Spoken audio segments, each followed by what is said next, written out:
It's cold. I had to go and sit in the car and warm my hands up for a bit.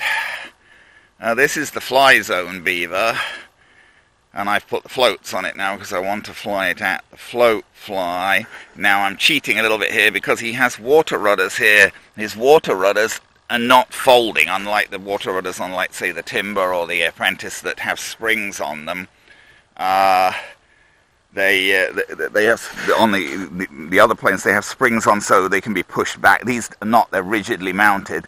And I wanted to see if I could fly them on the floats on the grass, but I was a bit worried about those water rudders, so I've put pieces of styrene over them to try and protect them so they won't snag in the grass.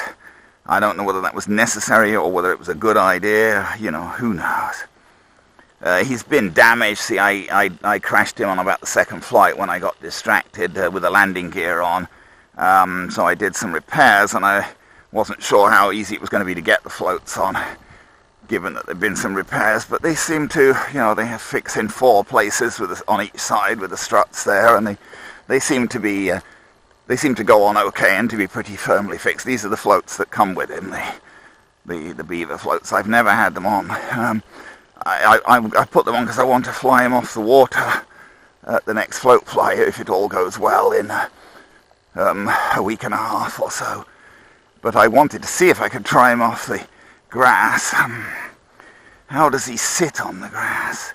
Yes, he does sit down on the back there. Well, naturally, those water rudders are obviously meant to sit in the water. I'm using the Any-Link to fly him, of course, because he's a Flyzone plane.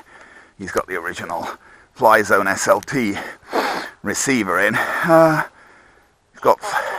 We got some flaps, so we'll put a little bit of flap on, I guess. And we'll see. This is the first time I've ever tried to fly him with floats. And, you know, obviously the floats are really meant for the water. I don't know how well they're going to work on the grass, but we'll try. Whoa. Bit of a weird pop-off there. He didn't seem to rise very naturally. He seemed not to be going up at all, then to suddenly pop off. Flaps up. That was a bit of an odd takeoff. And I wasn't trying to do it like that. It wasn't as if I suddenly applied up elevator then. I'd been applying up elevator all along, and he seemed to ignore it for a while, then suddenly pop off abruptly high up into the air. So that took me a bit by surprise. Fortunately not a problem, because he's got enough power, although he definitely does feel as if he's got less power with the floats on, naturally. The floats always take it out of a plane. That's why float planes need more power. You know, you've got a bunch of extra drag with floats on the bottom there, and of course extra weight. I know it's the drag or the weight that makes more difference, but it's a combination of the two. You're carrying more weight, and you've got considerably more drag. So a plane, you know, it's asking more out of the motor and the propeller, clearly.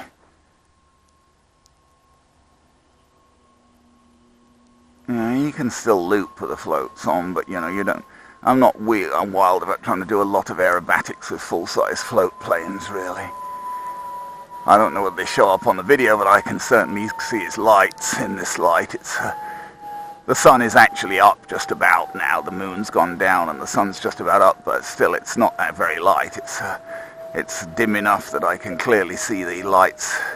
Not so much when he's edge on like that, but when I turn him towards me, I can see his wing lights and whatever. And I wouldn't mind it being a bit brighter, but yeah, I've got to get back. I don't have much time. Yes, see, now I can see 5 minutes.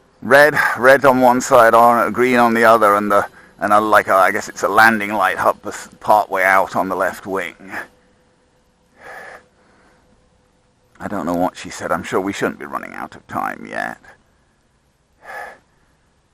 Well, I mean, not surprisingly, he flies considerably more, sort of, not exactly sluggishly, is perhaps not quite the word, but you can feel that he doesn't have as much power as, you know, he drifts around with lots of power without the floats. With the floats, he's, you know, you're having to push him through the air rather more, so there's considerably more drag. And I've probably made them even worse by putting those little covers on the rudders. I just put those on, as I say, because I didn't want to break the water rudders, landing him on the grass and whatever, or have them snag on takeoff and whatever, and I was rather afraid looking at them that they were going to if I didn't do something about it. Time remaining. Obviously, yeah, obviously I'm going to take those off for flying him on water, because I want the water rudders to be in the water and to function. Okay, well, let's try and bring him in for a landing on the floats on the grass, I guess.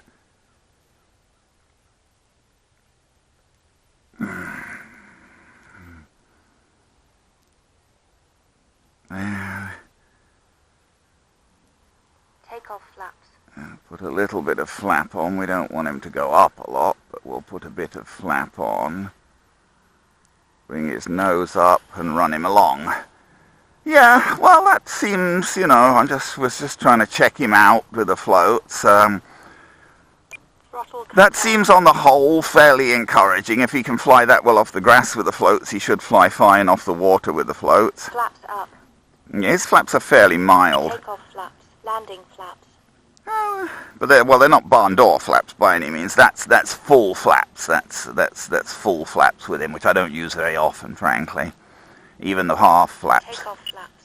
That's half flaps, and even half flaps seem plenty for him. Well, yeah, I mean, no real complaints there. Everything seems to work okay, so all being well, we'll, you know, if the weather smiles on us for the float fly and whatever, we'll have him off the water. I guess he's going to be pretty much the main feature of the next float fly, since he takes a large part of my car, so I might get the Icon in with him, but I can't get, I don't think I can get another pontoon plane in with him. Like, I thought I wouldn't have minded taking the timber, but I won't get the timber on floats and this guy on floats in my car at the same time. It's not going to happen, so since I've had the timber on floats off the water, I'll take the micro timber, the UMX timber with floats, and fly it at the float fly, but the full-size timber, not this time. I guess it's going to be probably this guy, and maybe the Icon, and maybe the skipper. The skipper's pretty easy to fit in. Okay, so there you go. My Flyzone Beaver on his floats for the first time, just for a little check flight off the grass, and hopefully we'll see him off water in a week or two, all being well.